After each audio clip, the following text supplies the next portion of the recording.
Nobody in Pinewood Heights gave Darnell Johnson a second glance, just another struggling black father in a forgotten trailer park, fighting to keep the lights on, and his daughter fed.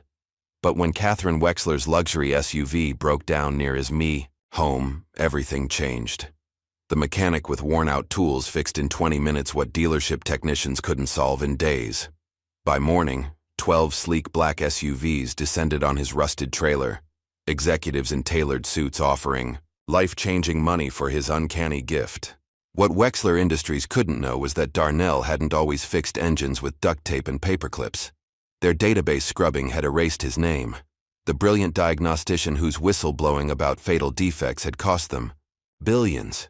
Now they needed the very man they'd destroyed, unaware that giving Darnell access to their classified project would uncover a weapon being built in plain sight, with his daughter caught in the crossfire. Just before we get back to it, I'd love to know where you're watching from today, and if you're enjoying these stories, make sure you're subscribed, because tomorrow's special episode is one you definitely don't want to miss. The alarm blared at 4:30 a.m., its harsh buzz cutting through the frigid air of the trailer. Darnell Johnson opened his eyes, the darkness pressing in from all sides as his breath formed small clouds in the unheated space. He silenced the alarm quickly and glanced over at Maya, his 9-year-old daughter, still curled under a thin blanket on the pull-out couch. Moving silently, he tucked an extra blanket around her small shoulders before shuffling to the cramped kitchen area. Their morning ritual was born of necessity. Darnell filled a battered kettle with water and set it on the hot plate.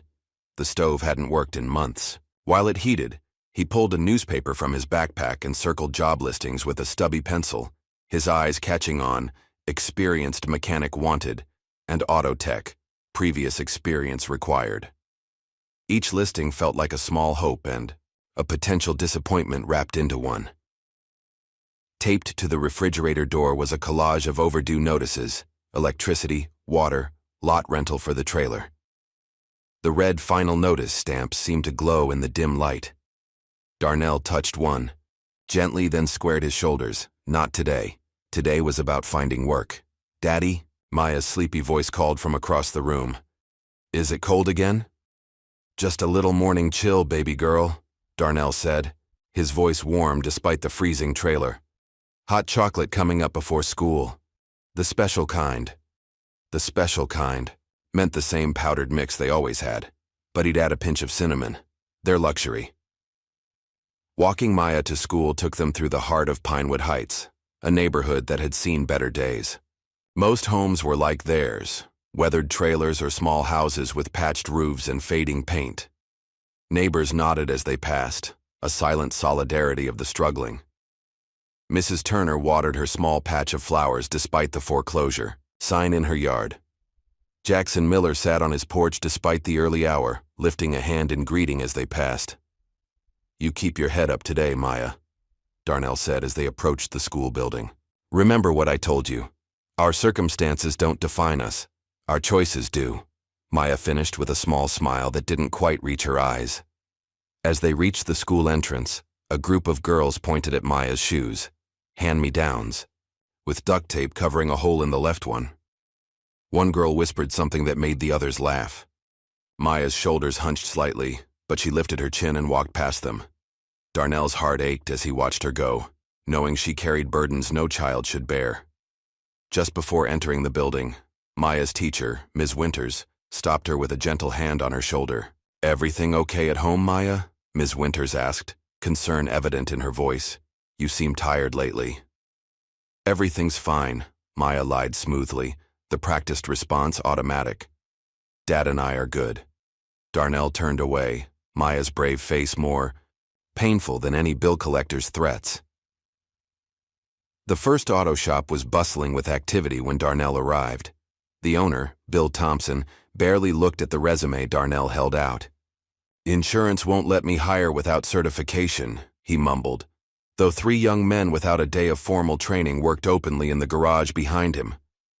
The second shop was smaller, and the manager actually took Darnell's resume, glancing over it with raised eyebrows. "Wexler Automotive, lead diagnostician." He whistled low. "That's impressive, so why'd you leave?" Darnell hesitated. "There were Ethical concerns about safety protocols. The manager handed the resume back. The whistleblower, he said, recognition dawning.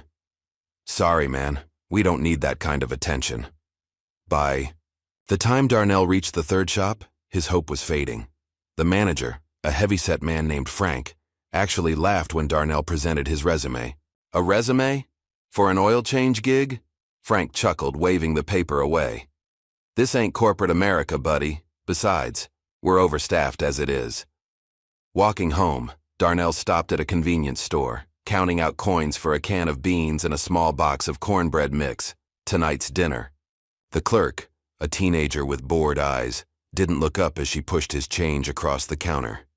Back at the trailer, Darnell pulled an old shoebox from under his bed and opened it carefully.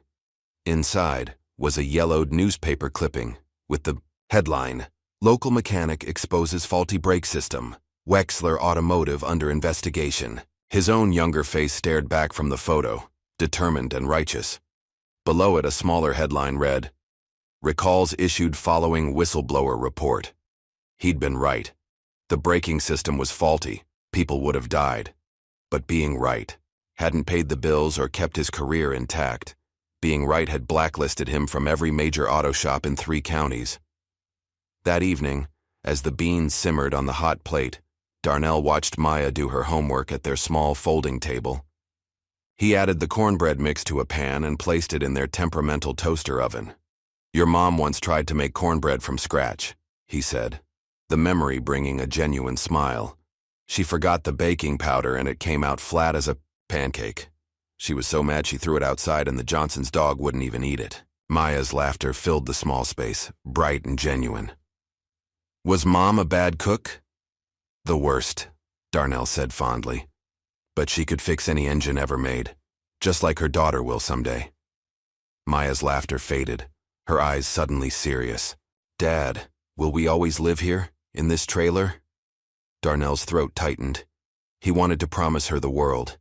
A house with her own room, new shoes without tape, a yard to play in.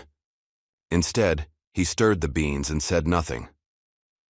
On his way home from the local parts yard the next day, where he'd scavenged for usable components to repair their ancient water heater, Darnell stopped at a small, well-kept mobile home at the edge of the park. He knocked 3 times, their signal. Mr. Earl Wilson, 78 years old with skin like weathered leather, opened the door with a shotgun resting casually against his leg. It's just me, Mr. Earl, Darnell said, accustomed to the old man's caution. I know who it is, Mr. Earl growled, setting the gun aside. These old eyes still work. Come in before you let all my heat out. Earl's home was meticulously organized, every surface clean, military precision evident in the perfectly folded blanket on the couch. Photographs of a younger Earl in army uniform hung on the walls alongside medals in display cases. Water heater. Acting up again? Earl asked, offering Darnell a cup of coffee. Yes, sir. Thermocouple shot. Earl nodded thoughtfully. Got a socket wrench you can borrow. Might have a thermocouple in my shed, too. They sat in comfortable silence for a few minutes, sipping coffee. Earl had been the first to welcome them when they moved to Pinewood Heights 3 years ago. The old veteran didn't offer pity, just practical help and occasional wisdom. How's the job hunt? Earl finally asked. Still looking, Darnell admitted. Earl snorted. Their loss. Never saw nobody with hands like yours. You keep fixing the world, D. It'll come back around. Walking home with Earl's socket wrench, Darnell wondered if the old man was right. If anything could come back around from the mess his life had become. At home, Maya was hunched over her desk, carefully drawing what looked like a futuristic car. She quickly covered it when Darnell entered. What's that, baby girl? He asked. Nothing, she said, then reconsidered. Just a picture, for school. Later, when Maya was asleep, Darnell found the drawing tucked in a folder labeled Hope. The car was sleek, impossibly advanced, with Johnson Motors written across the side. Underneath, Maya had written, When I grow up, I want to fix engines like Daddy. Darnell's eyes burned as he carefully put the drawing back where he'd found it. That night, dark clouds rolled in from the west, bringing with them a storm that shook the thin walls of their trailer. The power flickered once, twice, then went out completely. Darnell fumbled for the flashlight they kept by the door. "It's okay, Maya," he called. "Just a storm. I need to secure the tarp on the roof." Outside, rain lashed his face as he climbed the short ladder to their roof, where a blue tarp covered a section damaged in the last major storm. The wind fought him as he hammered down loose corners. "Cursed life," he muttered to himself. Rain, streaming down his face. Everything broken.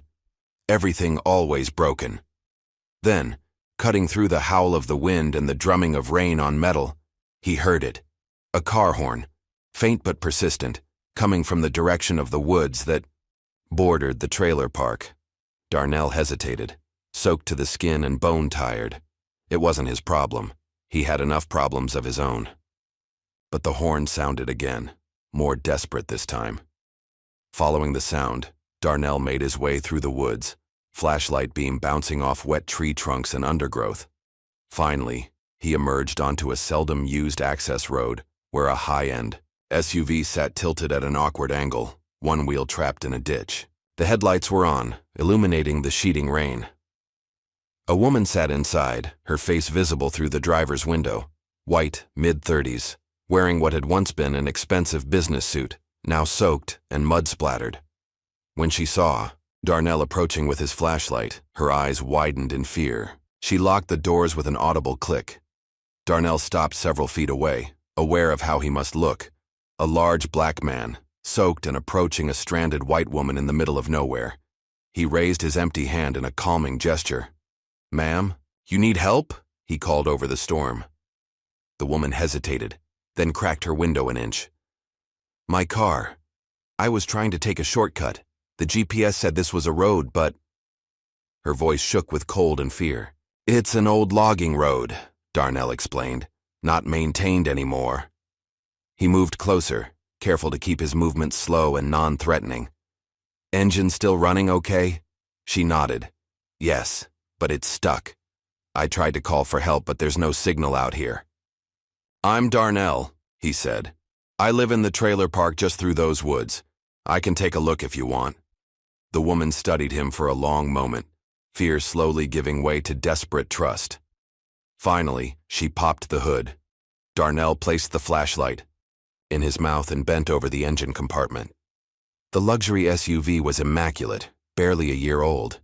But as he examined it more closely, he spotted the problem: a cracked vacuum line and a loose connection to the ECU. From his pocket, he pulled a small toolkit he always carried: basic wrenches, electrical tape, zip ties, the essential tools of his trade. With practiced movements, he repaired the vacuum line and secured the connection. "Try it now," he called to the woman. She turned the key, and the engine roared to life, smoother than before. Wiping his hands on his already soaked pants, Darnell circled to her window. "You should be able to back out slowly now. The traction control was compromised by that loose connection." The woman stared at him in amazement. "How did you... I mean, with just those little tools?" Darnell shrugged. "Engines talk to me. Always have." "Who are you?" she asked, genuine curiosity replacing fear. Darnell thought about all the answers he could give. Former lead diagnostician, whistleblower, disgraced mechanic, struggling father. Instead, he simply said, "Someone trying to get home." He guided her car out of the ditch, declining her offer of payment. As she drove away, he thought it was the end of their strange encounter. He was wrong. "Dad! Dad, wake up! There's people outside!" Maya's urgent voice cut through Darnell's exhausted sleep. He blinked, momentarily disoriented, then registered the panic in his daughter's voice. "What people, baby?" he asked, instantly alert. "Big black cars. Lots of them. Like in the movies when the government comes!" Darnell rushed to the window and felt his heart skip. A convoy of 12 sleek black SUVs, identical to the one he'd helped the night before but in perfect condition, lined the narrow dirt road leading to their trailer. Men in dark suits stood beside several of the vehicles. One was speaking into a radio. "Stay inside, Maya," Darnell said, his mind racing. Through the thin walls of their trailer, he could hear neighbors emerging from their homes. Mrs. Turner stood on her porch in a bathrobe, mouth open in shock. Jackson Miller was filming the scene with his phone. Even Mr. Earl had appeared, standing at the edge of his property with his arms crossed, watching intently. Taking a deep breath, Darnell opened the door and stepped outside. Maya, ignoring his instructions, followed close behind him, clutching the back of his shirt. One of the suited men approached, his posture professional but not threatening. "Mr. Johnson? Darnell Johnson?"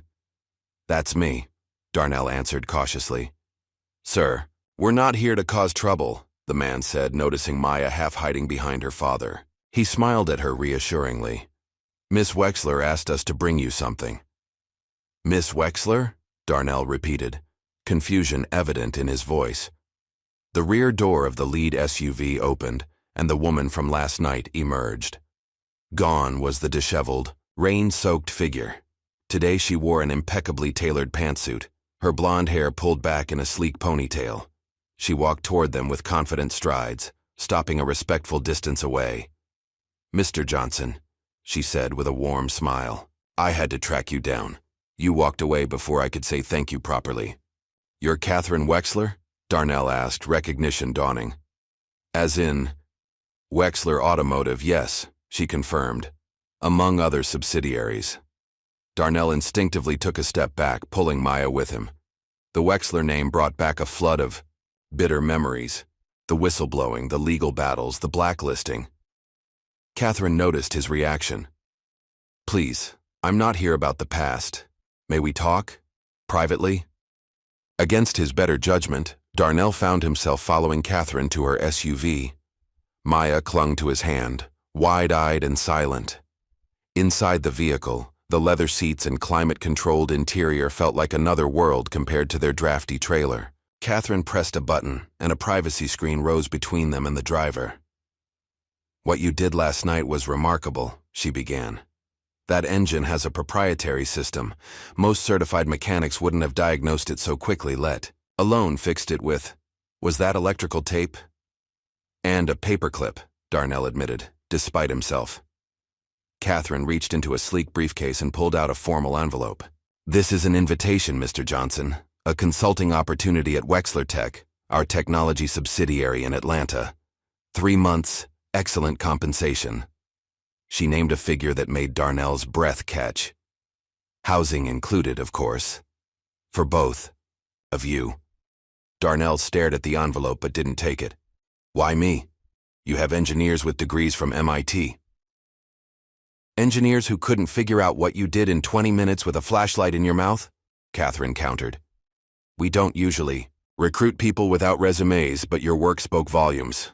"Ms. Wexler, Catherine, please." "Catherine," Darnell corrected himself. "I appreciate the offer, but I can't accept. There's too much history there." "This isn't about history," Catherine insisted. "It's about the future. A prototype engine. Unlike anything on the market, and we're stuck." Darnell shook his head. "I don't want to leave Maya, and I don't want to get involved in rich people games." Catherine's expression softened as she looked at Maya, who was tracing patterns on the leather seat with one finger. "Just one meeting, Mr. Johnson, in Atlanta. 1 day, no strings. We'll fly you there and back." Before Darnell could respond, Maya spoke up. "Can I come too, on a plane?" Catherine smiled. "Of course, the jet has excellent snacks." Later that evening, after the convoy had departed and the neighbors had stopped staring, Darnell sat at their small table, staring at Catherine's business card. Maya was supposed to be getting ready for bed, but he could feel her watching him from the doorway of their tiny bathroom. "You should go, Dad," she said finally. "Maya, it's not that simple. You always fix broken things," she said, her voice small but determined. "Maybe this is how you fix us too." Unknown to them, at that very moment, Catherine Wexler was taking a call in her Atlanta penthouse office. "No, he hasn't committed yet," she said to the person on the other end. Her voice had lost its warmth, replaced by cool efficiency. "But I'm confident he will." She listened for a moment, then added, "No, he doesn't know yet. But we need him on this. If he says no again, We'll make him an offer he can't refuse. The next morning, Darnell visited Mr. Earl. The old veteran listened silently as Darnell explained the situation. "Don't trust big money types," Earl warned when Darnell had finished. "I worked government contracting for 30 years. Saw men like that use people up and spit 'em out." "It's just one meeting," Darnell said, though uncertainty colored his voice. Earl fixed him with a hard stare. "Nothing's ever just one meeting." He sighed heavily. "But maybe it's a door opening. Lord knows you deserve one." Despite his misgivings, Darnell agreed to go. 48 hours after Catherine's convoy had upended their quiet existence, he and Maya found themselves boarding a sleek private jet. Maya bounced excitedly in her seat, eyes wide as she took in the luxurious interior. Darnell sat tensely, hands clasped tightly in his lap. Catherine greeted them warmly, acting as their gracious host. But Darnell noticed how her eyes occasionally darted to her phone, how her smile sometimes seemed calculated rather than genuine. The flight to Atlanta took less than an hour. As they descended, Darnell got his first glimpse of the Wexler Tech facility. An enormous glass and steel complex surrounded by manicured grounds and a security perimeter that wouldn't have looked out of place at the Pentagon. "Impressive, isn't it?" Catherine said, noticing his expression. "The future of American innovation." They landed on a private airstrip and were transferred to yet another black SUV. Maya pressed her face against the window as they drove through security checkpoints and into an underground parking structure. "What about Maya?" Darnell asked as they approached an elevator. "We've arranged for her to tour our educational center," Catherine explained. "It's where employees' children attend, classes during the day. State of the art." Darnell hesitated, reluctant to be separated from his daughter. Maya squeezed his hand. "It's okay, Dad. I'll be fine." He watched her walk away with a friendly-looking woman in a Wexler Tech uniform, fighting the urge to call her back. Catherine led Darnell into an elevator that required both a keycard and a retinal scan. They ascended in silence, finally emerging into a stark white corridor. "Our R&D section," Catherine explained. "Very few people have clearance for this floor." They entered a conference room where 3 men and 2 women in lab coats waited. One stepped forward, extending his hand. "Dr. Alan Pierce," he introduced himself. "Lead engineer. We've heard a lot about you, Mr. Johnson." Darnell shook his hand cautiously. "What exactly am I doing here?" Dr. Pierce exchanged a glance with Catherine, who nodded slightly. He slid a complex schematic across the table toward Darnell. "We heard you fixed a blown ECU with wire and tape," Dr. Pierce said. "Let's see what you do with this." Darnell studied the schematic, immediately recognizing it as an advanced engine design. But something was off. The cooling system was inefficient. The fuel injection sequence flawed in a subtle but critical way. He looked up at the engineers, realizing this was a test. They were watching him intently, waiting to see if he would spot the deliberate flaws they had introduced. From the other side of a mirrored glass wall, Catherine Wexler observed, her eyes narrowing thoughtfully as Darnell began to circle the problems on the schematic. "This," she murmured to herself, "is exactly what we need." For 2 minutes, the conference room was silent, except for the soft scratch of Darnell's marker against the schematic paper. The engineers watched, expressions carefully neutral, as he methodically circled one flaw after another. His hands moved with certainty, making corrections in the margins with quick, precise strokes. Finally, Darnell looked up. "Your cooling system has 3 major flaws. The radiator configuration creates a bottleneck here." He tapped the paper, "leading to pressure buildup that'll cause catastrophic failure after about 40 hours of operation. Your fuel injection sequence is elegant but wasteful, burns 15% more fuel than necessary. And this wiring layout," he shook his head, "creates electromagnetic interference that'll corrupt your sensor data." Dr. Pierce's eyebrows shot up. He glanced at his colleagues, who looked equally stunned. "Those issues took our team 6 weeks to identify," a woman with steel gray hair said. "And you found them in 2 minutes?" Darnell rewrote a section of the coolant flow diagram. "I see patterns, always have. When something's wrong, it stands out. Behind the one-way glass, Catherine smiled tightly. She pressed an intercom button. "Bring him in." The door opened, and Catherine entered with 2 security guards. "Impressive work, Mr. Johnson. More than impressive, actually." Darnell slid the schematic back across the table. "What is this engine for? It's not for a car." The engineers exchanged glances. "It's a prototype hybrid," Dr. Pierce offered. "Very experimental." "A concept we're exploring," another added quickly. Darnell shook his head. "No. The torque ratio's all wrong for a passenger vehicle. The cooling system's designed for sustained high output. The material specifications suggest extreme operating conditions." He locked eyes with Catherine. "What is this actually for?" Catherine's smile didn't waver. "I promised you lunch, didn't I? We can discuss details over food." The cafeteria at Wexler Tech rivaled high-end restaurants, with floor-to-ceiling windows overlooking manicured grounds. Darnell barely noticed the gourmet options on his plate, his mind still processing the engine schematic. "You didn't answer my question," he said as Catherine sat across from him. "That engine, it feels military." "Our company has many government contracts," Catherine replied smoothly. "Defense, transportation, energy. The engine you saw could have applications in any of those sectors." Before Darnell could press further, a woman approached their table. She wore a lab coat like the others, but something about her stance, slightly defensive, perpetually alert, set her apart. "Mr. Johnson, this is Elena Morales," Catherine introduced. "One of our best engineers," Elena nodded stiffly. "Ms. Wexler." Her eyes assessed Darnell with cool professionalism. "I hear you found our little Easter eggs in the schematic." "Easter eggs?" Darnell repeated. "The flaws. They were deliberate."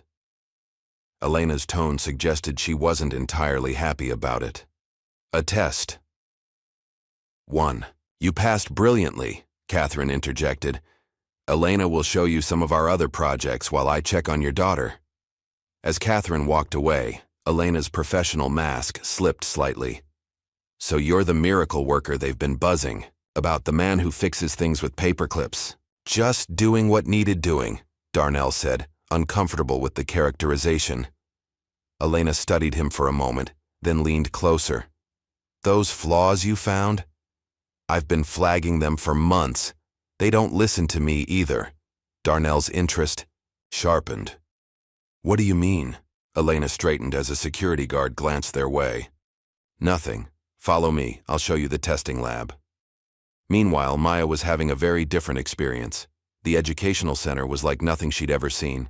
Interactive displays, holographic science demonstrations, and classrooms filled with technology that made her school look like something from the last century. A teacher introduced her to a group of students, all wearing Wexler Tech uniforms. "Everyone, this is Maya Johnson. She'll be joining us today." Maya smiled shyly. "Hi." The initial excitement quickly faded as she realized the gulf between herself and these children. Their casual references to vacation homes and private tutors made her acutely aware of her worn clothes and taped shoes. During lunch, a girl named Ashley wrinkled her nose as Maya sat beside her. "What's that smell?" "Oh." Her eyes widened in mock realization. "It's trailer smell." The table erupted in giggles. Maya stared at her sandwich, her appetite gone. Back in the engineering wing, Darnell was growing increasingly uneasy. Every question he asked about the engine's purpose received a vague answer. Security personnel seemed to materialize whenever conversations ventured into specifics. By mid-afternoon, he'd made his decision. He found Catherine in a glass-walled office. "I appreciate the tour, but I can't take the job," he said without preamble. Catherine's smile vanished. "You haven't even heard our offer." "I don't need to. There's something off about this whole setup. About that engine." Catherine stood, her demeanor shifting subtly. "You're under contract, Mr. Johnson." Darnell frowned. "What contract?" "I haven't signed anything. The confidentiality agreement before entering our facility. It includes a clause about project completion once initiated." Her voice hardened. "This is bigger than you think. If you walk now, people get hurt." "Is that a threat?" "A reality." Catherine's eyes were cold now. "We've invested significantly in bringing you here. The board expects results. Before Darnell could respond, an alert sounded on Catherine's desk. She checked it, her expression darkening. Security breach at entrance 4. Excuse me. 10 minutes later, Darnell was shocked to see Mr. Earl being escorted into a meeting room by 2 guards. Mr. Earl, what are you doing here? The old veteran looked out of place in the sleek facility, but his eyes were sharp as ever. Couldn't let you walk into the lion's den alone, could I? He glanced meaningfully at the cameras in the corners. Got an old army buddy works security here. Called. In a favor. One of the guards spoke into his radio. Subject is contained, awaiting instructions. Mr. Earl leaned close to Darnell. Don't trust the paperwork. I saw what Wexler did in '99. They're never just building engines. What do you mean? What happened in '99? Mr. Earl's expression darkened. Overseas contracts. Weapon systems disguised as agricultural equipment. 3 villages wiped out before the truth came out. The guard's radio crackled. Escort the visitor out. Standard procedure. Mr. Earl gripped Darnell's arm.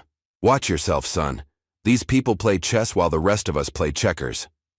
As Mr. Earl was led away, Darnell's phone vibrated with a text from an unknown number. Storage room B, sub-level 2, 20 minutes. Come alone. Darnell found the storage room exactly 20 minutes later. Elena was waiting inside, nervously checking her watch.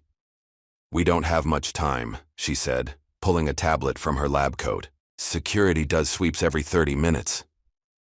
What's going on? Darnell demanded. Elena activated the tablet, revealing a file labeled Restricted Mantis Protocol. I accessed this using Pierce's credentials. Look at the language, she pointed. The phrases highlighted in red, target acquisition AI, and deployment zones. Darnell's blood ran cold. The engines for a drone? Not just any drone, an autonomous vehicle designed for surveillance and other capabilities. Urban settings. Elena's voice dropped. Domestic deployment. They're building spy drones for American cities? Darnell felt sick. That's the sanitized version, Elena replied grimly. The engine you corrected today powers the platform. Without it, the whole system fails. A notification appeared on Darnell's phone, a text from Maya. Dad, there's a weird man outside school watching me. Teachers say they'll check, but he left. Darnell showed Elena the message, his heart racing. I need to go, now. They're letting you see this, Elena warned, gesturing around them. It's all controlled. Even me talking to you right now. They're probably allowing it to see how you'll react. My daughter may already be part of their leverage. Elena's eyes were sympathetic but hard. Be careful what you say to her. They're watching. When Darnell finally reunited with Maya, she seemed subdued. The ride back to the airport was tense, with Catherine making light conversation while Darnell's mind raced with possibilities. None of them good. As they boarded the private jet, Catherine handed Darnell an envelope. Your preliminary agreement. The salary we discussed plus relocation assistance. We need your answer by tomorrow. Back at the trailer park, Mr. Earl was waiting.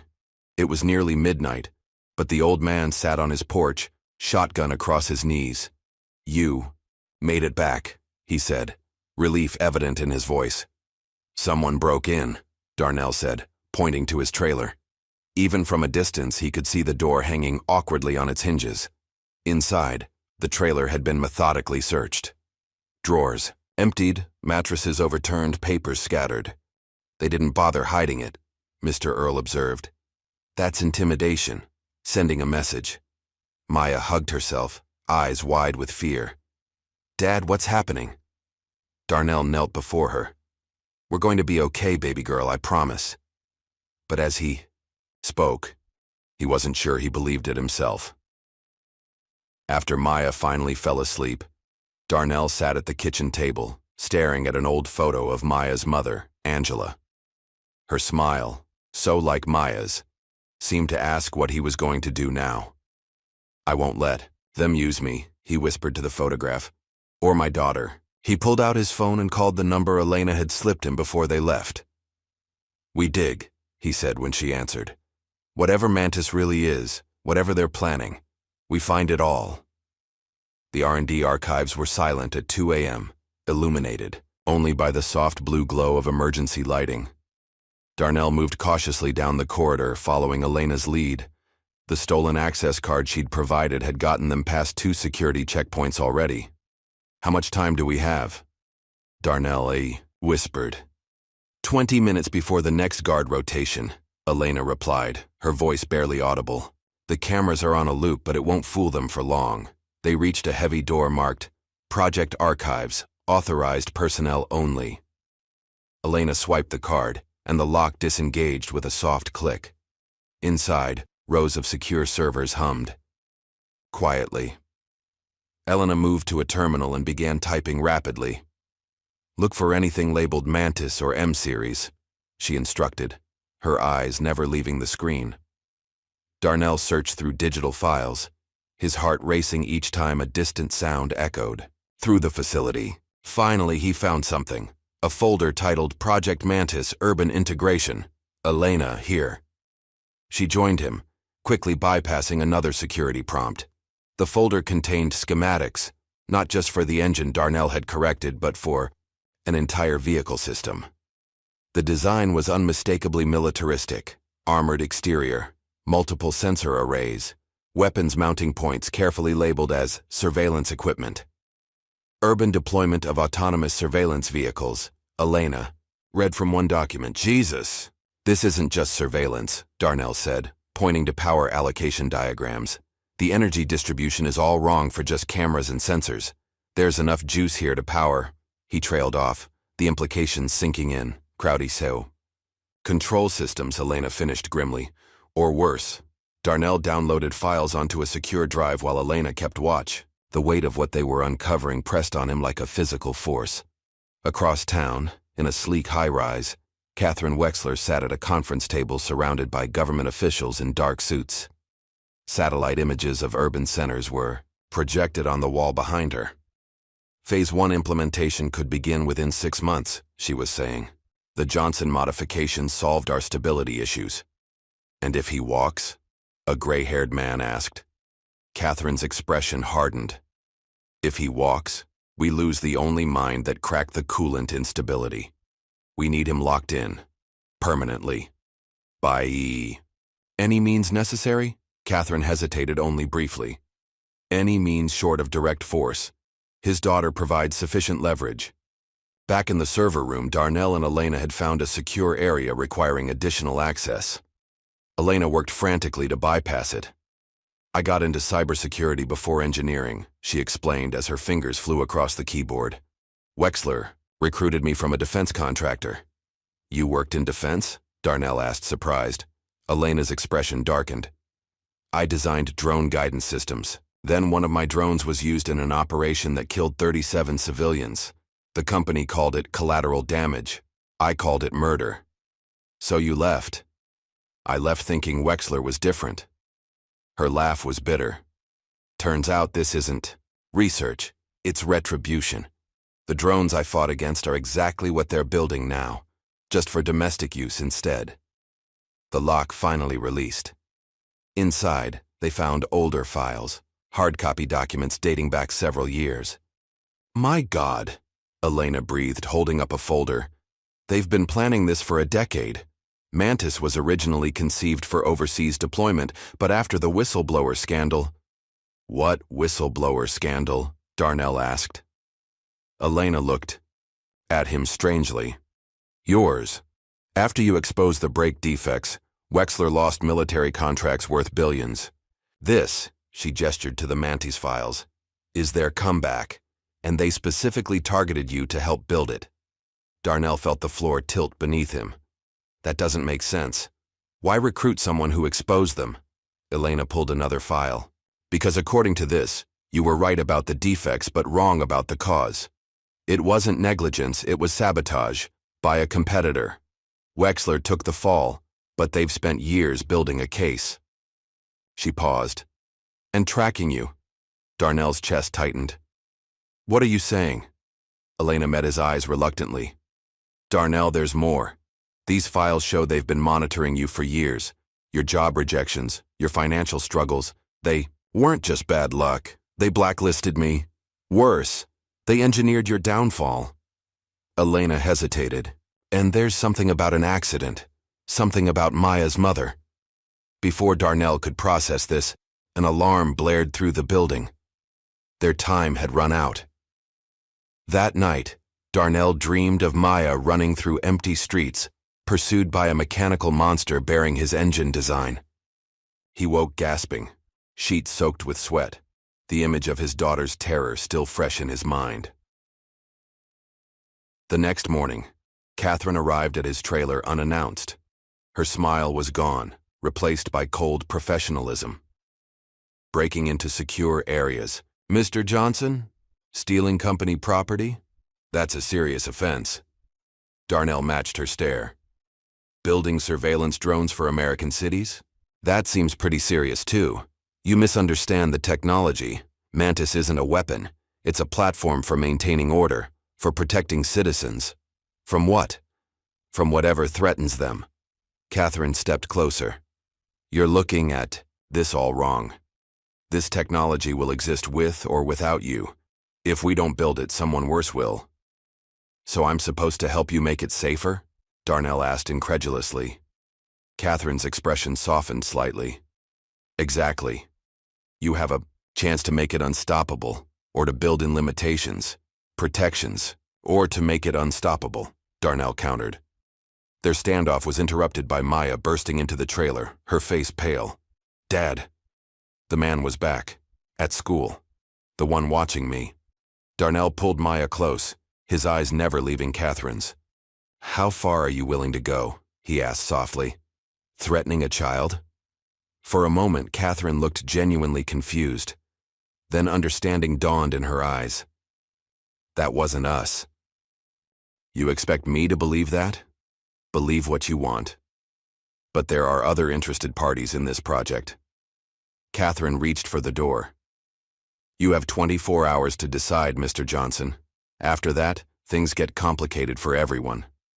After she left, Darnell called Mr. Earl. "I need you to take Maya somewhere safe. Somewhere they won't look." "I know a place," the old man said without hesitation. "My sister's farm in Tennessee.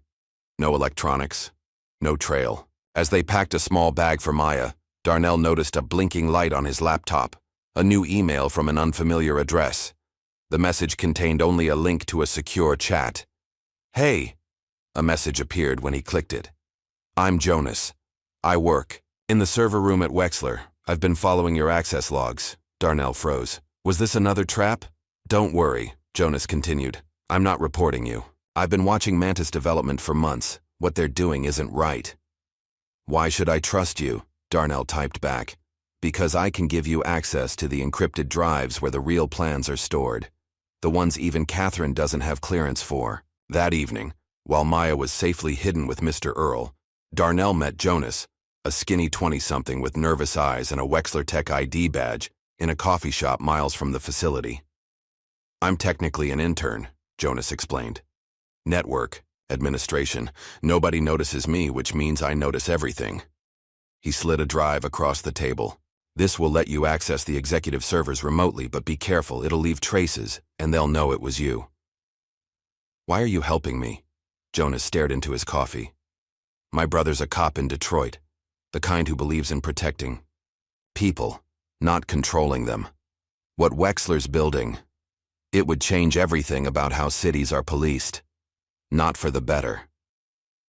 Armed with Jonas's drive, Darnell and Elena spent hours extracting data from Wexler's most secure servers. What they found confirmed their worst fears and revealed new ones. Mantis wasn't just for surveillance. Internal memos described crowd dispersion capabilities and non-lethal compliance measures. One document outlined deployment scenarios for civil unrest events and urban containment protocols. But the most damning evidence came in the form of emails between Catherine and the board, discussing the neutralization of obstacles, including detailed profiles of potential whistleblowers. "Within the company, we need to get this out," Darnell said. "All of it." Elena nodded grimly. I have contacts in the tech press, but Wexler's lawyers would bury the story before it ran. Then we go bigger. Government oversight, public exposure. As they worked to compile the evidence, neither noticed the small anomaly in the system. Silent alert triggered by their activities, routing directly to Wexler security. The trap was sprung the next morning. Darnell arrived at Elena's apartment to find the door ajar, the interior ransacked. Elena sat at her kitchen table, a security officer on either side of her. Catherine stood by the window. "Mr. Johnson," she said without turning. "I'm disappointed." More. Security personnel appeared behind Darnell. One held up an evidence bag containing the drive Jonas had given him. "Corporate espionage," Catherine continued. "Theft of classified materials. Conspiracy to reveal trade secrets." She finally faced him. "That's enough for a decade in prison. For both of you." Darnell met her gaze steadily. "And what you're building? The drones, the surveillance network, the compliance measures? What's the sentence for that?" "Progress always frightens people at first," Catherine replied. "You had talent, and you wasted it on fear." Darnell and Elena were escorted to separate vehicles. Through the window of his SUV, Darnell saw Jonas being led out of another building in handcuffs, his young face ashen with terror. At the police station, Darnell was held in an interrogation room for hours. No one questioned him. They simply left, him to stew. Finally, the door opened to reveal not Catherine or a detective, but a well-dressed older woman he'd never seen before.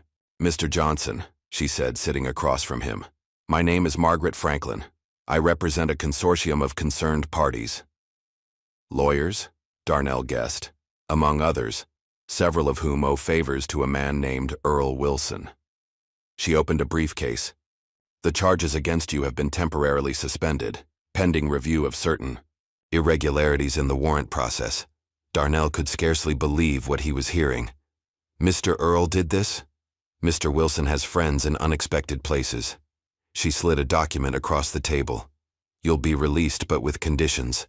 No contact with Wexler personnel. No public statements about the company or its projects. And if I don't agree, then even I can't help you." Her expression softened slightly. "Sometimes, Mr. Johnson, the wiser course is a strategic retreat." Darnell signed the agreement. 2 hours later, he walked out of the station to find Elena waiting, her face drawn but determined. "They made you sign something too?" he asked. She nodded. "Gag order. But they don't know what we already sent out." "What do you mean?" Elena glanced around before, whispering, "Before they caught us, I'd already backed up everything to an off-site server. It's all there. The Mantis specs, the emails, everything." A battered pickup truck pulled up beside them. Mr. Earl was at the wheel, with Maya in the passenger seat. "Get in," the old man ordered. "We need to move." As they drove away from the city, Darnell looked back at the Wexler building gleaming in the distance. For a moment, he thought he saw Catherine watching from a high window, her silhouette small and somehow lonely against the vast corporate backdrop. "Where are we going?" he asked Mr. Earl. "Somewhere they won't look," the old veteran replied. "Somewhere we can figure out our next move. Because this ain't over, son. Not by a long shot." Maya reached over and took her father's hand. Her eyes, so like her mother's, held a mixture of fear and determination that broke his heart and strengthened his resolve in equal measure. "We'll be okay, Dad," she said with a certainty beyond her years. "You always fix things. You'll fix this, too." Darnell squeezed her hand, wishing he shared her confidence. Ahead of them, the highway stretched into uncertainty, while behind them, the machinery of power they'd challenged continued its relentless advance. The truck's headlights cut through the pre-dawn darkness as Darnell guided the vehicle along forgotten back roads. They'd been driving for nearly 6 hours, avoiding highways and towns, stopping only when absolutely necessary. In the passenger seat, Elena studied a dog-eared map by flashlight, while Maya slept in the back, her head resting against Mr. Earl's shoulder. "Take the next right," Elena said quietly. About 3 miles down, there should be a turnoff for an unmarked dirt road. Darnell glanced in the rearview mirror for the 100th time. "Any sign of pursuit?" "Nothing yet," Mr. Earl responded, his weathered face illuminated briefly by passing headlights. But Wexler's people are thorough. They won't give up easily. The borrowed pickup. Mr. Earl had been deliberately vague about where he'd acquired it, rattled over the uneven terrain as they followed the dirt road deeper into the Appalachian foothills. The Mantis blueprints and other evidence they'd gathered were hidden inside Maya's lunchbox, tucked beneath coloring books and granola bars. There, Elena pointed ahead to a barely visible structure nestled among the trees. The cabin was small and weather-beaten, with a sagging front porch and boarded windows. It looked abandoned, which was precisely the point. My brother's hunting cabin, Mr. Earl explained as they approached. He passed 5 years ago. Nobody's used it since. No electricity, no phone lines, no cell signal within 10 miles. Clean air for thinking, Darnell murmured, taking in the isolation. Inside the cabin was surprisingly solid, dusty but intact. A wood stove dominated the main room, with simple furnishings scattered about. Maya explored wide-eyed, treating the primitive accommodations like an adventure rather than a necessity. "It's like camping, Dad," she exclaimed, bouncing on a creaky cot. Darnell managed a smile, grateful for his daughter's resilience. "Just like camping, baby girl. Just for a little while." As they settled in, Darnell and Elena established a routine. Mornings were spent reviewing the Mantis documents, looking for vulnerabilities or legal violations they could exploit. Afternoons often found them outside, where Darnell had begun teaching Maya basic mechanical skills, not just to occupy her, but as practical knowledge for their uncertain future. "This is called a socket wrench," Darnell explained one day, demonstrating. "On the pickup's engine. It lets you work in tight spaces." Maya absorbed everything eagerly, her small hands quickly growing confident with the tools. Elena joined these sessions, contributing her engineering knowledge. Together, they covered everything from basic repairs to improvised filtration systems. "See how the water passes through these layers?" Elena showed Maya one afternoon, using an old bucket, charcoal, sand, and cloth to build a simple water filter. First, it removes the big particles, then the smaller ones. Maya's face lit with understanding. "Like how the engine filters work, but for water instead of fuel." "Exactly," Elena smiled, impressed. "You've got your father's mind for patterns." At night, when Maya was asleep, the adults would strategize in hushed tones around the cabin's scarred wooden table. "The problem isn't just exposing Mantis," Elena explained one evening. "It's proving Wexler's intent. The technology itself isn't illegal. It's how they plan to use it. And who they plan to use it against," Mr. Earl added grimly. During these weeks of hiding, Maya had started keeping a journal, a composition notebook titled How We Disappeared. Its pages filled quickly with her observations, sketches of mechanical parts they'd explained to her, and codes they'd taught her for emergency communications. "If we get separated," Darnell had told her, "look for messages like this." He demonstrated a simple pattern of seemingly random numbers that actually contained coordinates and meeting times. Maya took to the codes with surprising aptitude, soon creating variations of her own. "It's like a puzzle, Dad," she explained, "and I'm good at puzzles." Meanwhile, back in Atlanta, Jonas was enduring daily interrogations. Despite his fear, he maintained that he'd acted alone in helping Darnell, protecting both Darnell and Elena from further charges. "I just thought he deserved to know what he was building," Jonas repeated, his story consistent despite threats and promises. Secretly, during brief moments alone, Jonas copied the same blueprints Darnell had taken and stored them in an encrypted cloud account, a backup plan he kept even from Darnell. In her penthouse office, Catherine Wexler was facing her own interrogations. The CEO of Wexler Industries, Harrison Porter, paced before the floor-to-ceiling windows, his reflection distorted by the city lights below. 3 weeks, Porter said, his voice dangerously quiet. 3 weeks, and your pet mechanic is still in the wind with our most sensitive materials.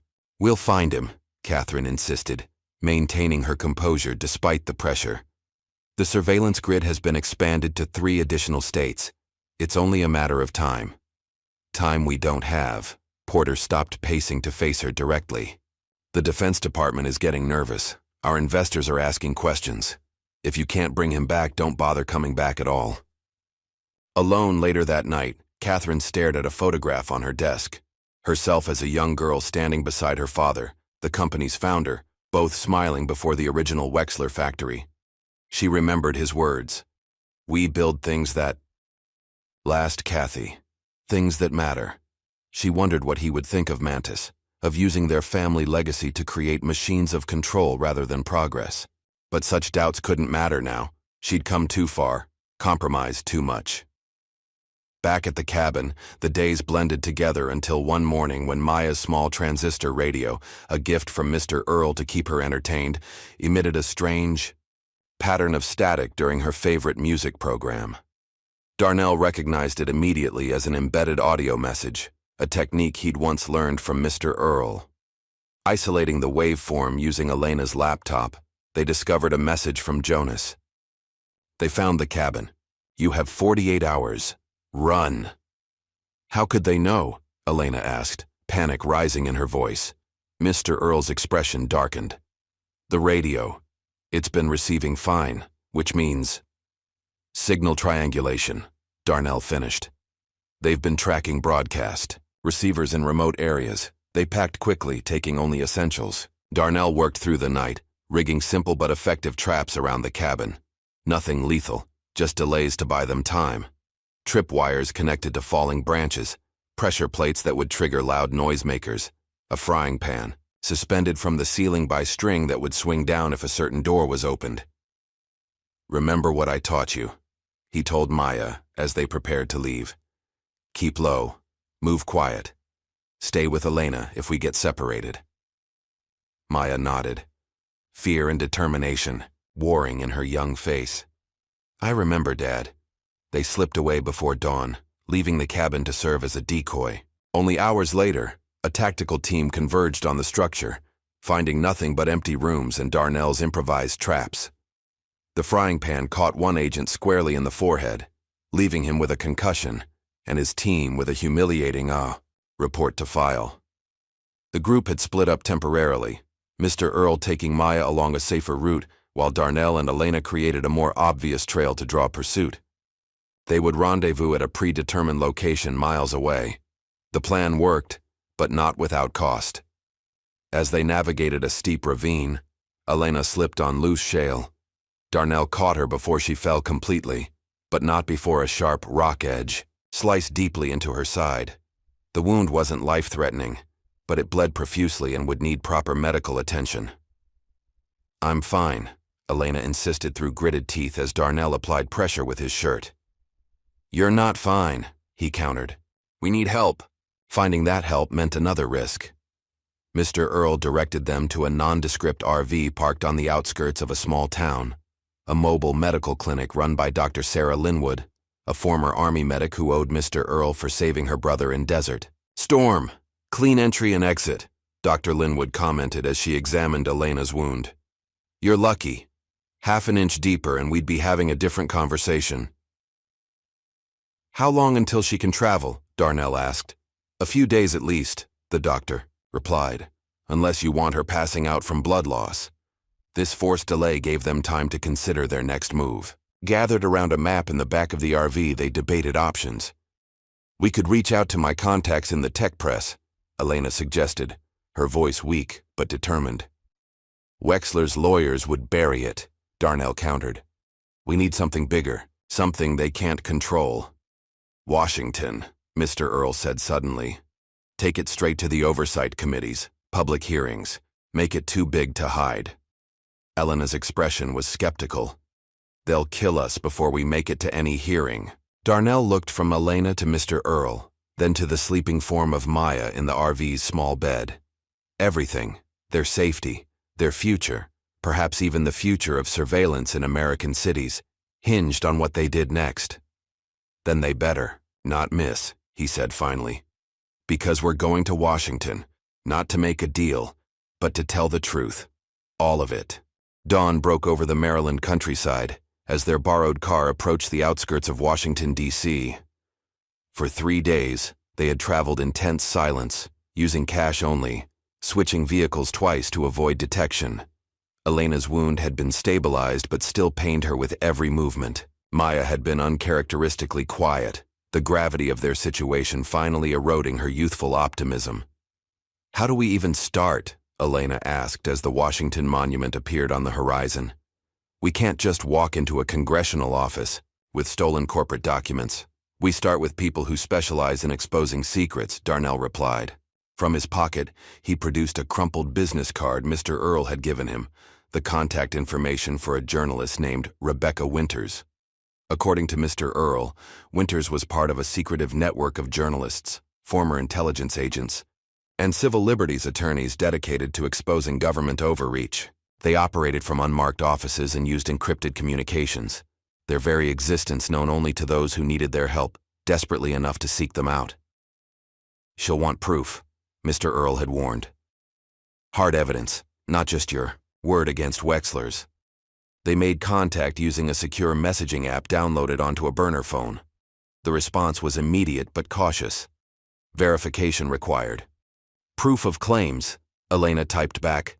"Mantis surveillance drones, urban deployment, Wexler Industries." After a tense silence, new instructions appeared. "Abandoned Washington Press Building, basement level, 2 p.m., come alone." "It's a trap, Mr. Earl stated flatly when shown the message. "Maybe," Darnell conceded. "But we're running out of options." They compromised. Darnell would go to the meeting while Elena stayed with Maya and Mr. Earl at a safe distance, ready to publish everything online if he didn't return within 3 hours. The Washington Press Building had once been the hub of the city's newspaper industry. Now it stood derelict, windows boarded, graffiti decorating its lower levels. Darnell slipped inside through a service entrance, finding his way to the basement as instructed. The vast underground space was dimly lit by emergency lights that had somehow remained operational, despite the building's abandonment. Printing presses loomed like industrial dinosaurs in the shadows. "Mr. Johnson." Darnell turned to find a woman emerging from behind one of the machines.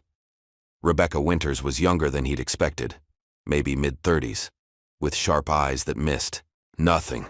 You're taking an enormous risk coming here," she said without preamble. "Not as enormous as letting Mantis go operational," Darnell replied. Winters smiled thinly. "Prove it exists." Darnell produced a flash drive, one of several copies they'd made. "Everything's here. Schematics, deployment plans, internal communications, including references to crowd control capabilities. If this is legitimate, it could trigger congressional hearings," Winters said, examining the drive. "But we need more than digital files. Those can be altered, discredited." "What do you need?" "Testimony. On record. Your face, your voice, telling your story." Darnell hesitated. Going public would make him and Maya targets forever, not just fugitives, but symbols. "I need time to think," he said finally. Winters nodded. 24 hours. After that, we move forward with or without you.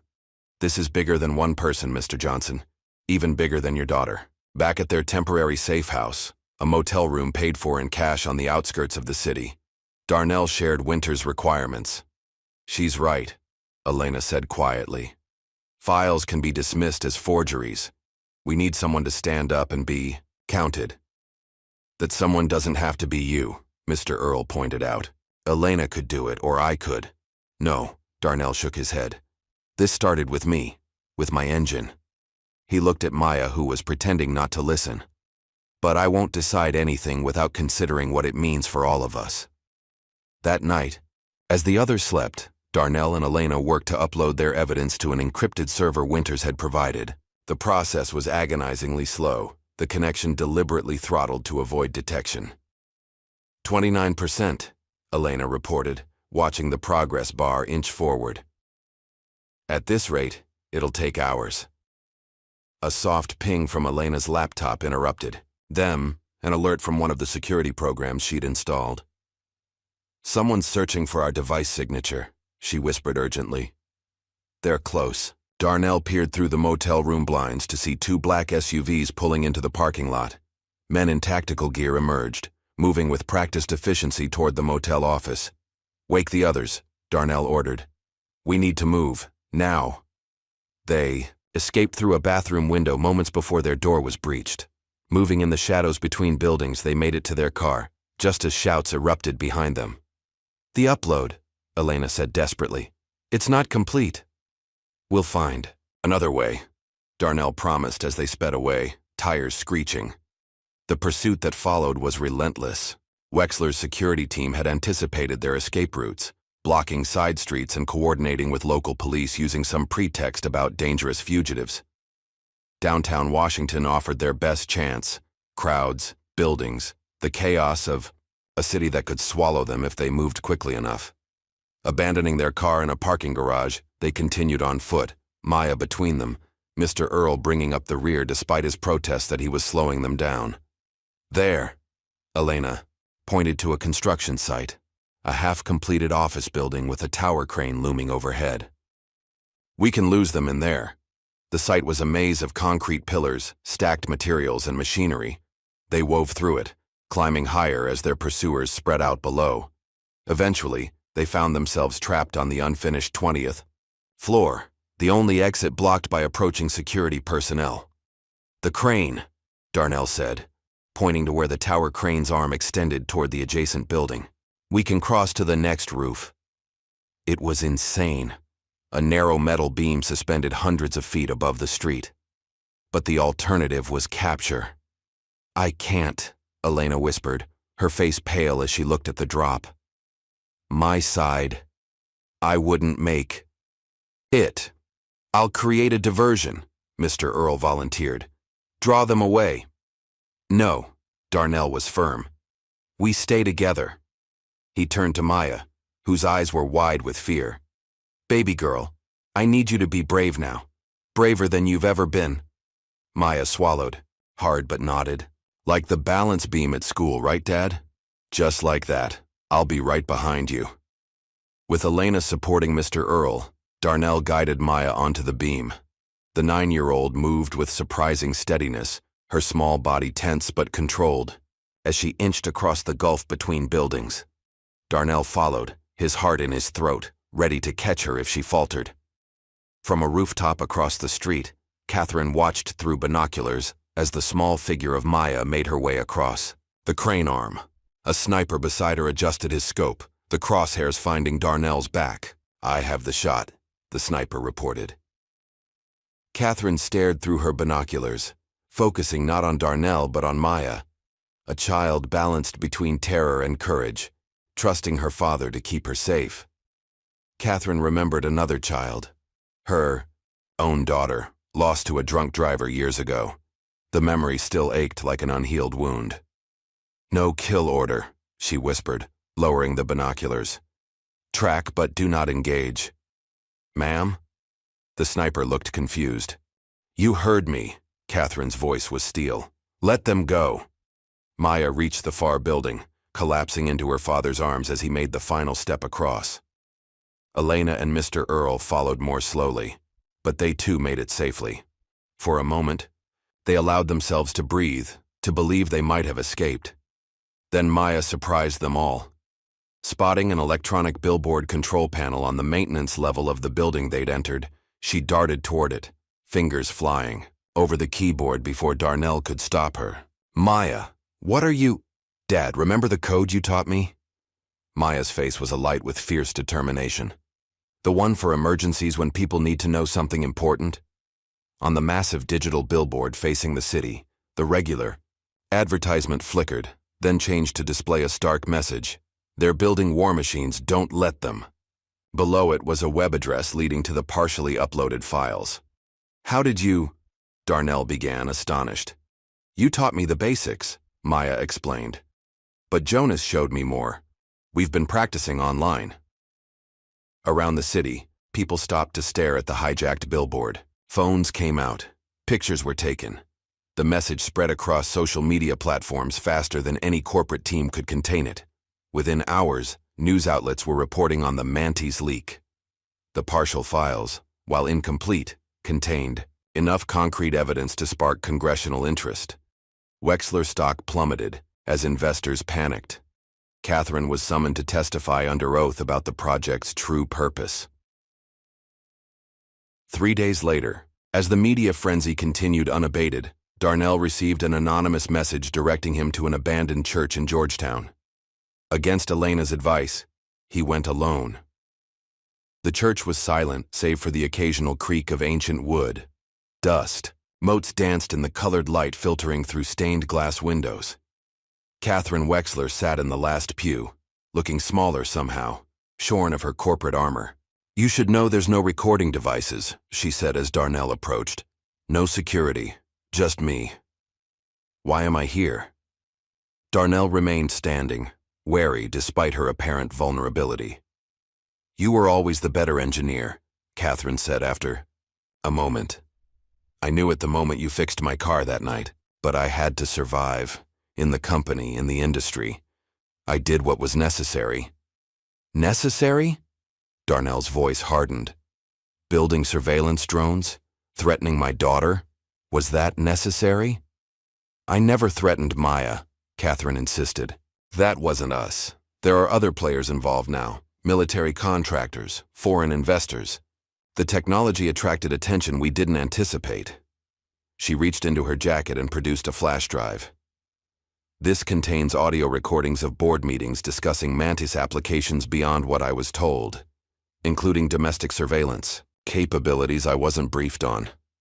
Her hand trembled slightly as she held it out. "Then survive with this truth." As Darnell left the church with the drive, he didn't notice the figure watching from across the street, a man with a telephoto lens capturing the encounter.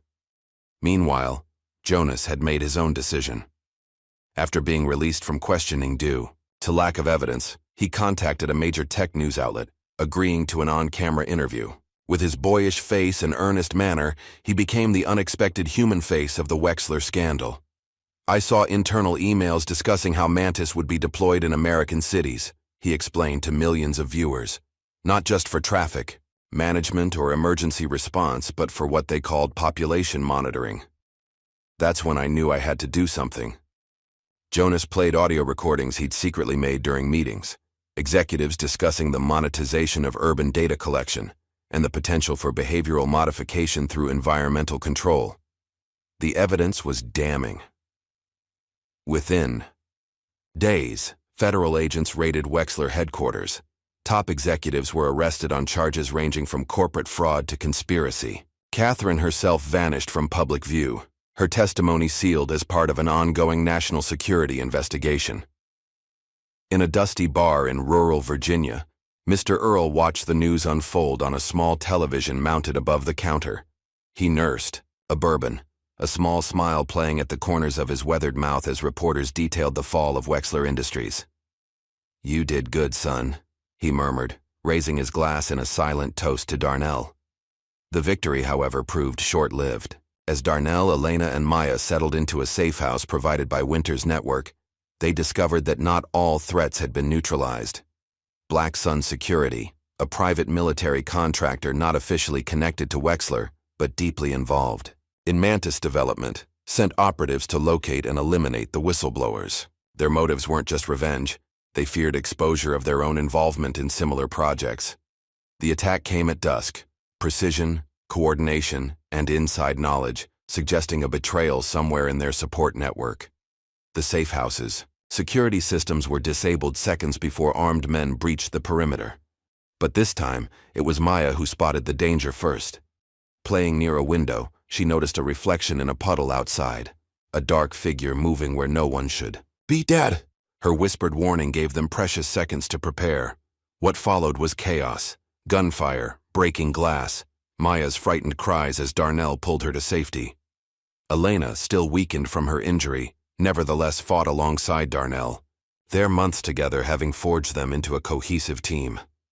As they escaped through a hidden passage Winters had shown them, Darnell looked back to see Maya holding her own, using the mechanical skills and emergency protocols they'd taught her to help guide Mr. Earl to safety. In that moment, despite the danger and uncertainty surrounding them, Darnell felt a surge of pride so intense it almost overwhelmed him. His daughter was becoming something extraordinary, resilient, resourceful, unbroken by circumstances that would have shattered many adults. They emerged into the gathering darkness, fugitives once, more but united by a purpose greater than survival alone. The truth about Mantis was out there now, spreading beyond anyone's ability to contain it. Whatever came next, they would face it together. "What now, Dad?" Maya asked as they huddled in the back of a delivery van Winters had arranged for their extraction.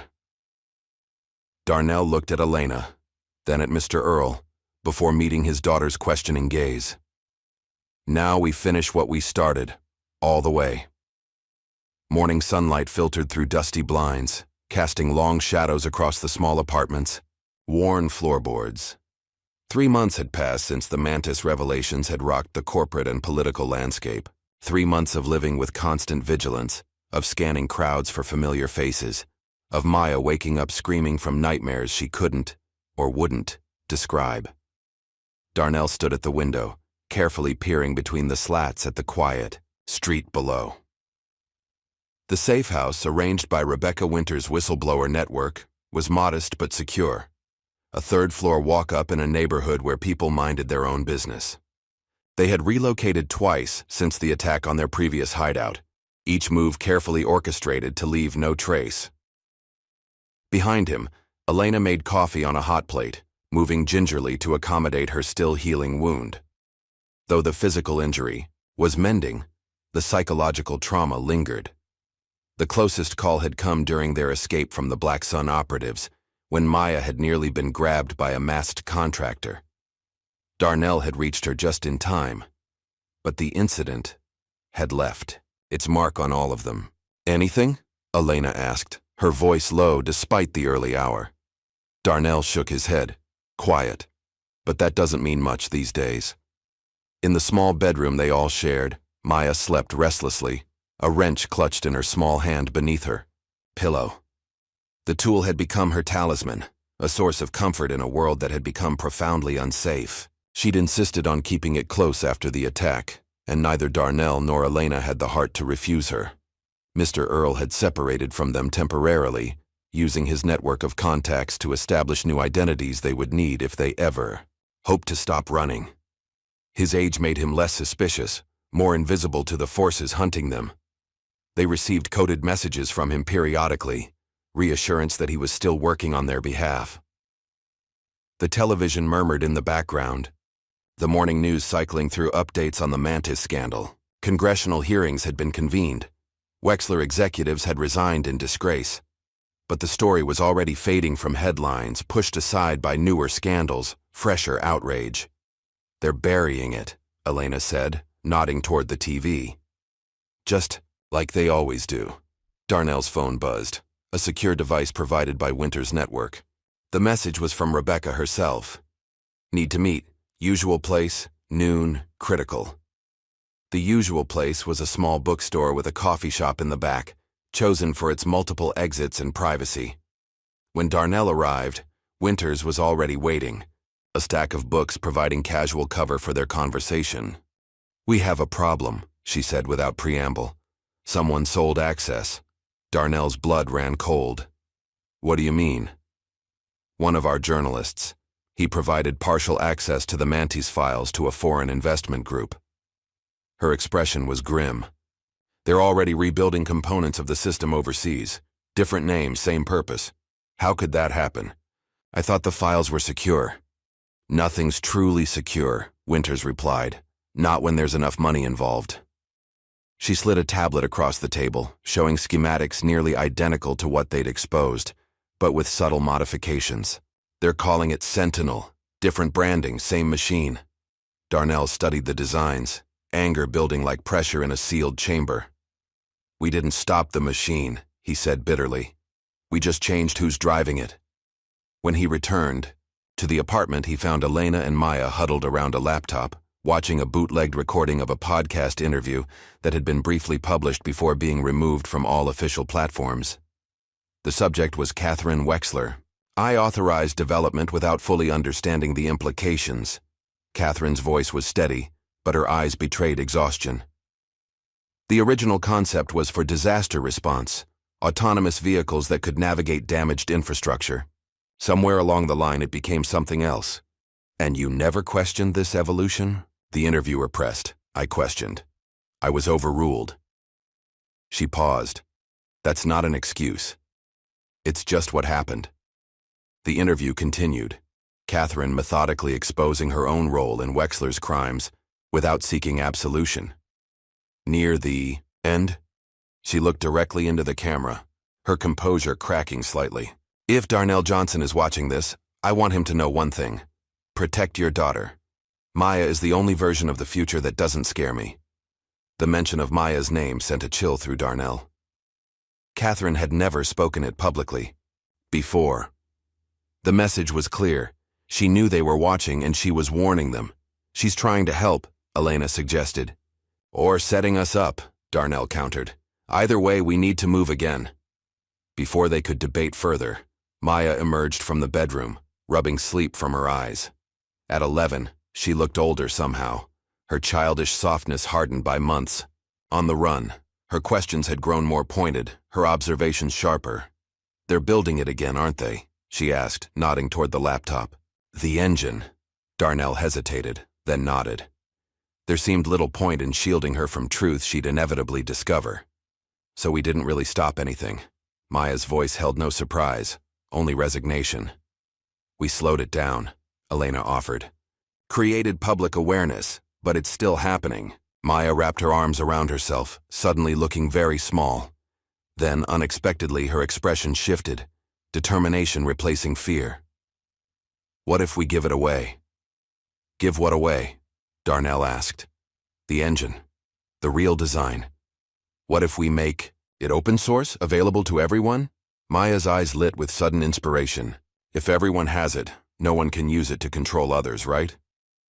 Darnell and Elena exchanged glances, momentarily stunned by the simplicity and audacity of the suggestion. An open-source engine model, Elena said slowly, considering the implications. One that specifically can't be weaponized, make the original design useless for warfare. Could that work? Darnell wondered aloud. Technically, yes, Elena confirmed. We'd need to modify the coolant system, remove the components designed for weapons integration, add fail-safes against military applications. But it's possible. For the first time in months, Darnell felt the spark of hope. His daughter, with a child's clarity, had identified a solution that had eluded them all. Over the following weeks, a new purpose energized their small group. Darnell and Elena worked feverishly to redesign the engine, stripping away its capacity for weaponization while enhancing its efficiency for civilian applications. Maya contributed unexpected insights, her untrained mind sometimes seeing solutions that escaped their expertise. What if we change this fuel intake? She suggested one evening, pointing to a schematic. Make it so it only works with normal gas, not the special military fuel? Darnell stared at his daughter in amazement. That's actually brilliant. Their work didn't go unnoticed. Darnell's supporters, a growing community of tech activists, ethical engineers, and ordinary citizens concerned about surveillance, organized an unprecedented livestream event. The public would vote, release the engine as open technology to benefit all, or bury it forever. Maya, displaying a maturity beyond her years, volunteered to host the stream. People will listen to a kid, she reasoned, especially one whose dad is being hunted for telling the truth.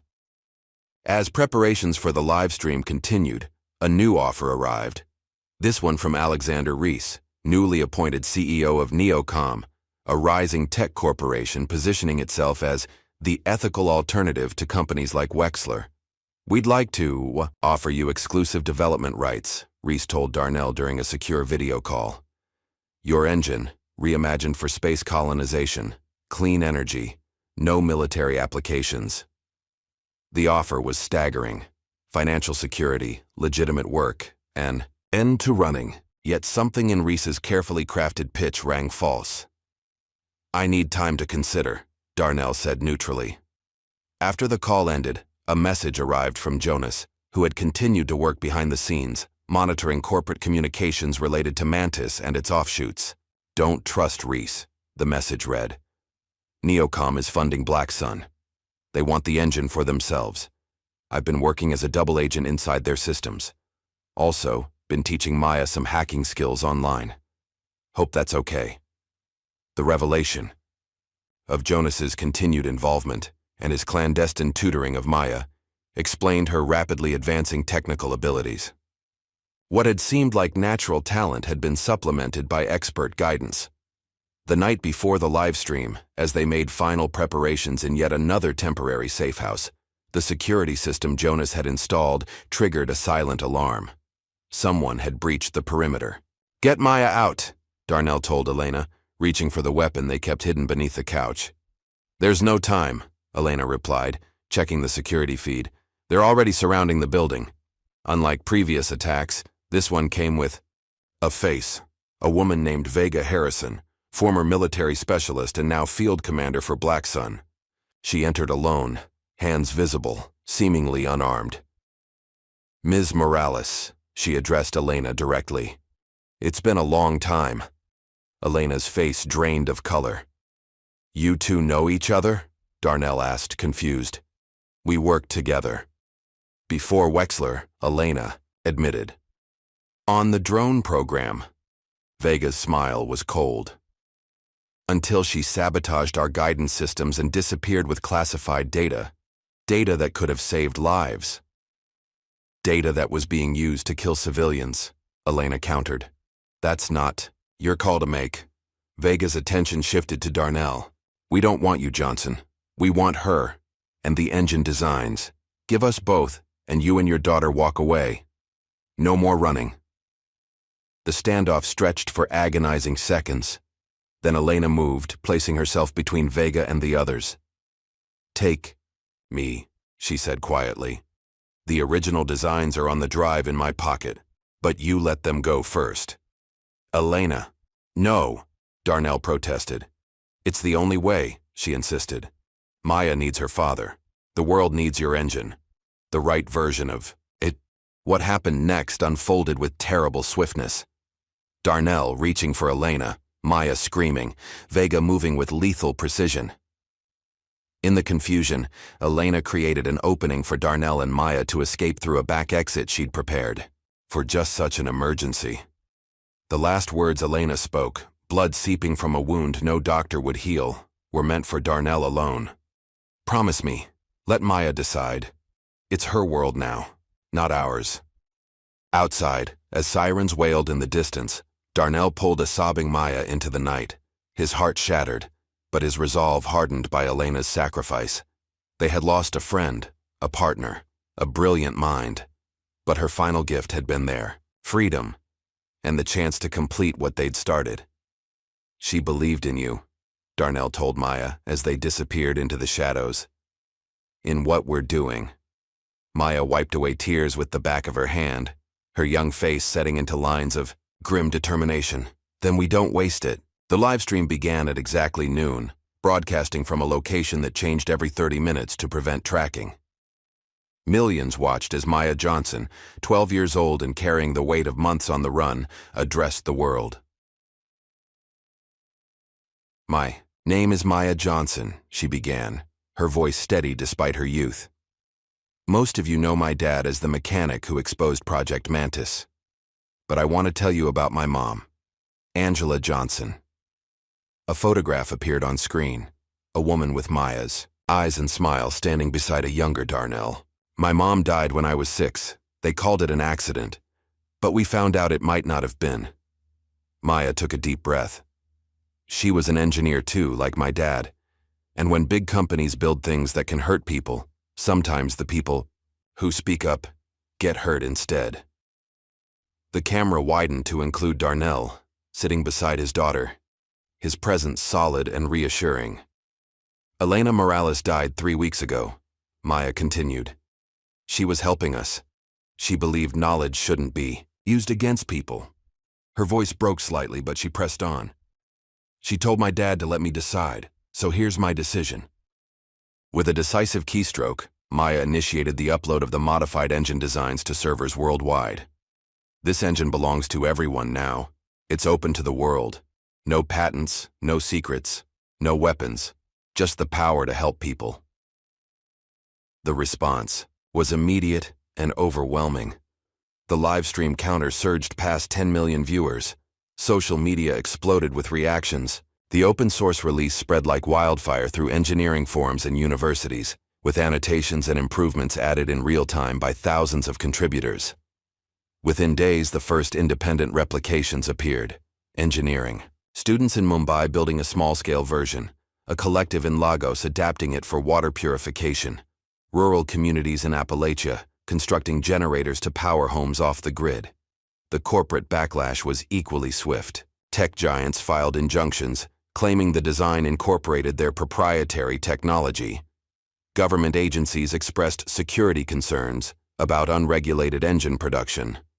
Black Sun and similar contractors moved to shut down the decentralized network hosting the blueprints, but it was too late. The design had been mirrored across thousands of servers, shared through peer-to-peer networks, embedded in harmless-looking image files, and physically printed in libraries and community centers. The genie wouldn't go back in the bottle. Darnell, watching this unfold from yet another temporary hideout, felt a complex mixture of pride, grief, and uncertainty. They had accomplished something profound, but at terrible cost. Elena was gone. They were still fugitives. Maya's childhood had been irreparably altered. "Do you think it was worth it?" he asked Maya one evening, as they watched reports of the first community-built engine powering a hospital in a remote region long neglected by infrastructure development. Elena thought so. Maya replied simply, "So do I." As the weeks passed, their story gradually faded from headlines. Catherine Wexler resurfaced to testify against global defense contractors, her evidence leading to multiple convictions for illegal surveillance, fraud, and conspiracy. After completing her testimony, she disappeared from public view. One morning, a package arrived at their latest safe house, an impossibility given their security protocols. Inside was a childhood photograph of Catherine with a girl about Maya's age, the edges singed as if rescued from a fire. On the back, someone had drawn a wrench over a heart. No message, no signature, but the meaning was clear. Jonas, meanwhile, had transformed from reluctant whistleblower to respected public advocate. He established an organization dedicated to monitoring technology misuse, exposing corruption, and mentoring young people in ethical hacking and cybersecurity. Maya often participated in his online workshops, her technical skills growing exponentially under his guidance. "You could have a future in this," Jonas told her during one session. "The world needs watchdogs." In Atlanta, where the Wexler headquarters had once dominated the skyline, community activists organized a memorial at the site of the now demolished main building. There was no grand monument, no statue, just a small tree growing through a rusted car hood, placed there in the middle of the night. Rumors circulated that Maya Johnson herself had planted it, though few recognized the quiet girl in worn jeans who had come with her father to watch the planting from across the street, both of them keeping to the shadows, both still cautious after everything. 6 months after Elena's death, a letter arrived from Mr. Earl, now living quietly in a veterans community in New Mexico. His health was failing, the letter explained, but he had one last gift to offer. Enclosed was a set of identity documents, flawless in their craftsmanship, untraceable in their origin. For the girl, the letter read, "And for you, if you're ready to stop running. I've seen brave men in my time, but none braver than you. Maya reminds me of every good man who never got a fair shot, and every woman who made sure justice didn't wait. I'm proud to have stood with you both." The letter was signed simply Earl, with a postscript. "The world needs fixers, son. Don't stop now." 2 weeks later, Mr. Earl Wilson passed peacefully in his sleep, having lived long enough to see the first community-built engine power the veterans' facility where he spent his final days. Darnell mourned him deeply, another loss in a journey marked by sacrifice. But Earl's final gift offered a possibility they hadn't dared consider for years: a stable home, a permanent address, a legitimate existence. "What do you think?" Darnell asked Maya as they discussed the possibilities. "We could settle somewhere. You could go to school, make friends." Maya considered this, her expression thoughtful beyond her years. "I'd like that," she admitted, "but I still want to help. With the engines, with making sure no one misuses them." "We can do both," Darnell promised. Earl was right. The world needs fixers. 5 years later, in a small workshop on the outskirts of Detroit, a young woman of 17 stood before a group of children from the local community center.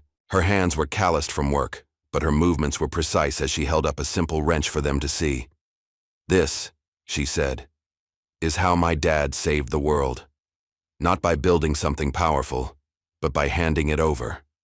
The children clustered around her, eager to learn from the legendary wrench girl, Maya Johnson, whose online identity had become synonymous with grassroots engineering and technological empowerment. In the back of the workshop, Darnell watched with quiet pride. His hair was graying at the temples now, lines of experience etched around his eyes, but his hands were still strong, still capable of fixing whatever was broken. They had settled in Detroit 3 years earlier, drawn by the city's spirit of reinvention and its need for exactly their skills. Their workshop, Johnson Motors, specialized in converting conventional vehicles to run on the open-source engine design that had changed the world. Maya had refused invitations to speak at major conferences and summits, choosing instead to work directly with community groups, teaching practical skills and ethical technology use. Her reputation had grown not through publicity, but through the ever-widening circle of people whose lives she had helped transform. Darnell had his own reputation. Stories circulated about the mechanic who had exposed Mantis, who had sacrificed everything for the truth.